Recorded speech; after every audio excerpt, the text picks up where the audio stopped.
Hello, and welcome to the second episode of Modern Metamorphoses, a series where we take a look at modern-day works involving transformations and metahumanism. Since I tossed myself a softball for the last episode, I decided to challenge myself a little bit more this time, and oh boy, did I succeed at that. Twinkle Twinkle Lucky Star is a Hong Kong film directed by Jing Wang and starring Anita Yen and Pak Chung-chan. I managed to find a copy of it on an imported VCD, and I do want to comment on the inaccuracy of the cover art. The Ryu and Orange Mario on the front are not in the film, and the splash image on the back is actually from an unrelated montage that happens during the end credits. So, buyer beware there. We're going to look at what's actually in the film. This is a goofy action comedy spoof made in 1996. And I know that it might sound redundant to call it goofy, comedy, and spoof, but I really can't overemphasize just how silly this film is. Here's my pre-spoiler summary of Twinkle Twinkle Lucky Star. For fans of madcap comedy movies, it is pretty good and worth a watch despite its flaws, as long as you can do so without breaking the bank. If you are only interested in the transformation aspects, most of them happen in the first 30 and last 20 minutes and don't impact the overall movie, so watching them in isolation doesn't lose anything. But if you don't mind subtitles or a mind-bogglingly boring off-plot side quest in the middle of the film, if you can get through that, the rest of the movie is actually very funny. Now for my explanation of that review, which does include spoilers. Twinkle Twinkle Lucky Star leans heavily on the mythos of the Chinese pantheon of gods, but if you're unfamiliar with them, don't worry. Unlike adventures that use, for example, the Greek gods, where being told, "This is Hephaestus," doesn't tell us anything about what his godly capabilities are, the gods presented here, who are at times referred to as fairies, all have wonderfully straightforward names, such as God of Matchmakers, God of Bad Luck, and King of Heaven. You kind of get the idea of who can do what. The only one who doesn't follow this is Saint Michael. For some reason, Saint Michael is a character who acts as an English translator for King of Heaven. And if you thought for a moment this was supposed to be some different Saint Michael than the one you presumed, nope. We are explicitly told that he has been loaned from Jesus. Anyway, Saint Michael is also the current lover of our main character's romantic interest, so I will say right now that if you have any Christian sensibilities that may be offended over shenanigans involving Saint Michael, just stop watching right now. Let's see if I can summarize the movie's plot. Our main character, Windfall God, sees the beautiful Angel of Nine Heavens and zing! He's instantly in love with her. But she and Saint Michael are already having a love affair, and because it's forbidden for fairies to love each other, the King of Heaven banishes them to be reincarnated on Earth. Heartbroken over the loss of his love, Windfall God plots to go to Earth and retrieve her. Because of how time differs between Heaven and Earth, she will have already grown to be 20 years old by the time Windfall God arrives. If Windfall God can get Angel of Nine Heavens to tell him she loves him within 7 days, they will both return to Heaven. Thanks to help from his buddies God of Bad Luck and God of Matchmakers, Windfall God, now in his human persona of Shu Tak Nok, and who I will refer to as Nok from here on because all these names are too long to keep trying to type.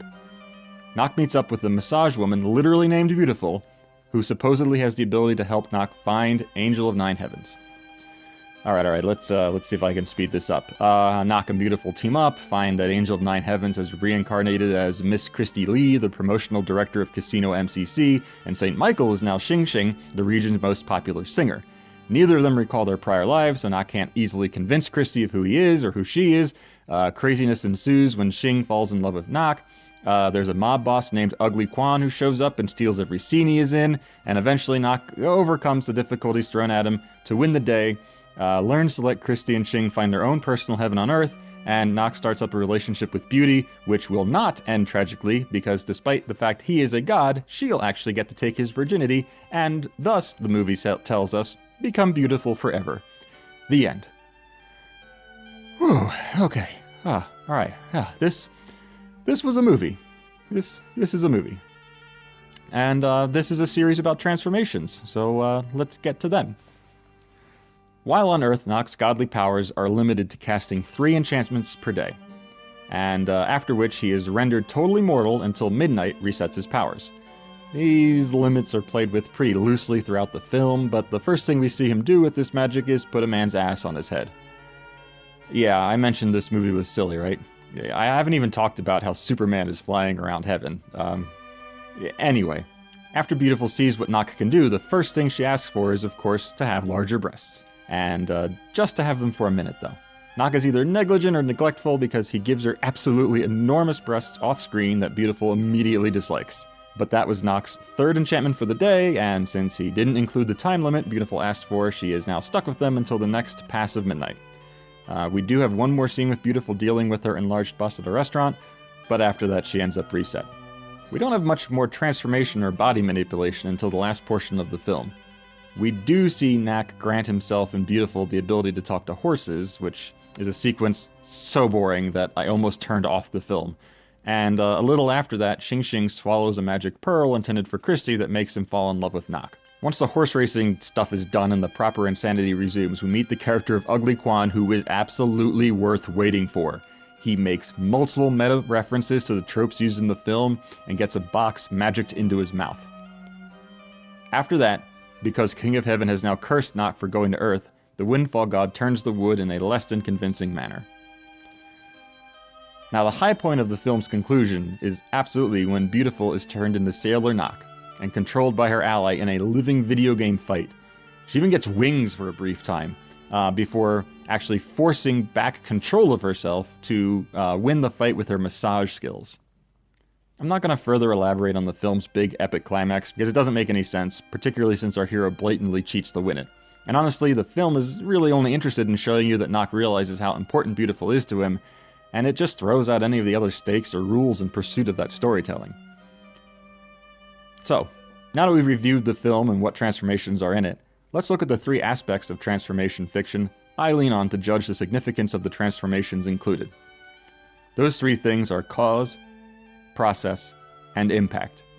These don't indicate the overall quality of the work, but they are helpful in understanding the substance of the transformations in regards to the overall film. Considering cause, almost everything that happens is done through Nock's powers. Exceptions to that would be when he turns to wood, and it isn't ever explained what magic causes Beautiful to turn into Sailor Nock. It just happens and no one questions it. But it is Nock who grants the ability to speak with horses, accidentally causes Xing Xing to fall in love with him, pits people against each other, puts the ass on Cup Noodle's head, yes, that character is called Cup Noodles, and puts the box in Ugly Quan's mouth. Nock is also the one who grows out Beautiful's breasts. Not exactly per her request. But that is a pretty fun scene in a be careful what and how you wish for sort of way, and overall it is very fun and satisfying to see Nock use his powers for such petty things.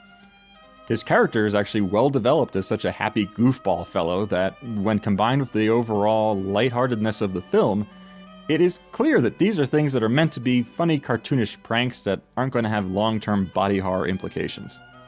This is a low-budget film, and that does affect process. Aside from a quick cut to bark appearing on Nock's feet when he starts to turn to wood, which doesn't actually make any sense anyway since his earthly form started out as a wooden statue carved in his image, every transformation in this film happens off-screen. Box in the mouth, boom, there it is. Ass on the head, boom, there it is. Bigger breasts, boom, boom, there they are. The prosthetics used to achieve these effects aren't bad, but smash cutting to them does force you to really stare at them, which does highlight more of their flaws in their craft. One of the best effects is actually Beautiful's expanded bust, but part of that is because there's a shirt over them that would hide what I imagine is craftsmanship similar to how the ass looks on Cup Noodle's head. And lastly, let's talk about impact. The only transformation that matters to the plot is when Nock becomes a wooden statue, and Beautiful has to drag him all the way back to his shrine and find a way to turn him back. Everything else is fleeting. It is implied that Ugly Quan has the box beaten out of his mouth. We get a brief scene with Cup Noodle's butthead that is amusing in a crude, childish sense before being told he will return to normal in 3 days. The only transformation that lasts for more than one scene is Beautiful's breast expansion. And while it would have been interesting to see her have to deal with the consequences of her request for more of the film's running time, we do absolutely see how having such a big bust would impact her.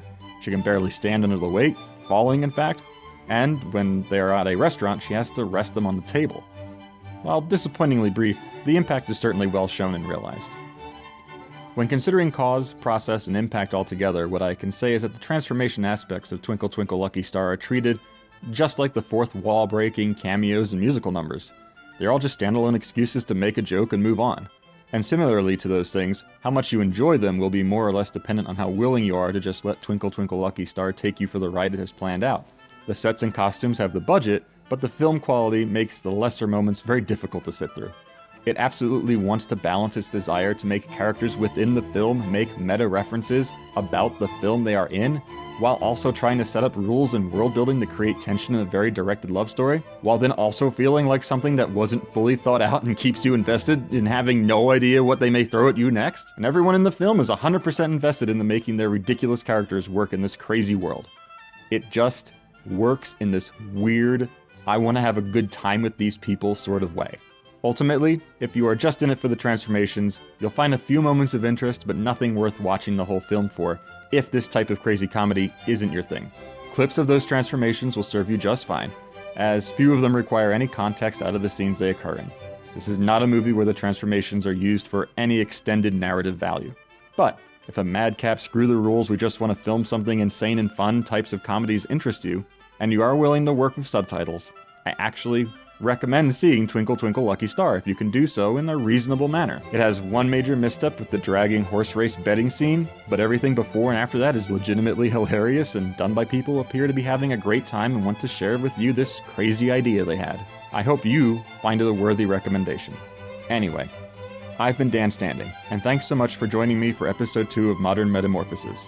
Until next time, TTFN.